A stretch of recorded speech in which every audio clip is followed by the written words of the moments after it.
मैं pre primary teacher भी हूँ, ट्रेनर भी हूँ और मैं अपना स्कूल भी चला रही हूँ। तो क्या आपका बच्चा उर्दू सीखना चाहता है? और मेरे पास इसके लिए 3 लेवल्स होते हैं। नंबर 1 यानी बिल्कुल शुरुआती मरहला जिसको हम बिगिनर लेवल कहते हैं, और फिर मरहला नंबर 2 यानी मिडल लेवल हो जाता है, और फिर मरहला नंबर 3 यानी कि एडवांस लेवल पर। मरहला नंबर 1 उसमें हम बच्चे को हरूफ तहज्जी की पहचान सिखाते हैं, उसको पढ़ना सिखाते हैं कि ये क्या है, इसकी आवाज़ क्या है, इसका नाम क्या है, और साथ साथ हम उनको जो है इनकी वोकैबुलरी भी देते जाते हैं। और ये वोकैबुलरी हम कहानी के ज़रिए भी देते हैं जिसमें 7 से 10 अल्फाज उस मुतालिका हरूफ तहज्जी के होता है। जिस तरह इस हर्फ को इस हर्फ से मिलाएंगे तो इसको हम इस तरह मिलाकर पढ़ेंगे तो ये क्या बन जाएगा, ब आ बा है, और ये वाव का सिलसिला है। और इसी के साथ साथ जो है ये हमारा आ जाता है छोटी ये और बड़ी ये का भी सिलसिला, और वो आसानी से पढ़ाई कर सकता है यानी रीडिंग कर सकता है।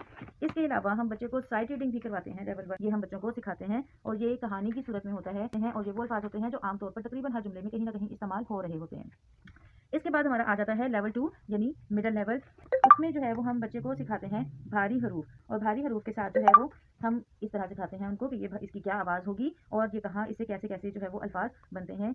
और इसके अलावा ज़रा मुश्किल वाले साइट वर्ड्स यानी कलीदी अल्फाज जो है वो हमारे आ जाते हैं, ये भी हमारे लेवल 2 पर हैं। इससे बच्चा एक 5 से 6 अल्फाज का जुमला आसानी पढ़ सकता है। उसके बाद हमारा शुरू हो जाता है लेवल 3 यानी एडवांस लेवल। उसमें हम बच्चे की रीडिंग को मजीद इंप्रूव करते हैं, और साथ साथ जो है वो हम बेसिक ग्रामर भी शुरू करवा देते हैं, जिससे बेसिक ग्रामर फिर level by level advance grammar तक चली जाती है। इसी तरह ये जो सारा उर्दू का सिलसिला मैंने आपको दिखाया है, ये मेरे पास सारे टीचिंग रिसोर्सेज की चीज़ें पड़ी हुई हैं, जिसमें इंग्लिश को भी जो है वो हम इसी तरह लेकर चलते हैं। इसके साथ साथ जो है वो जनरल नॉलेज के फ्लैश कार्ड भी मेरे पास मौजूद हैं जिसमें हैं, और इसी तरह फिर ये मैथ की भी मेरे पास है, जिसमें काउंटिंग्स हैं और शेप्स हैं और कलर्स की रिकॉग्निशन भी हो सकती है।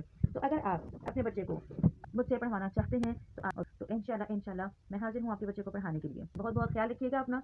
अस्सलाम वालेकुम।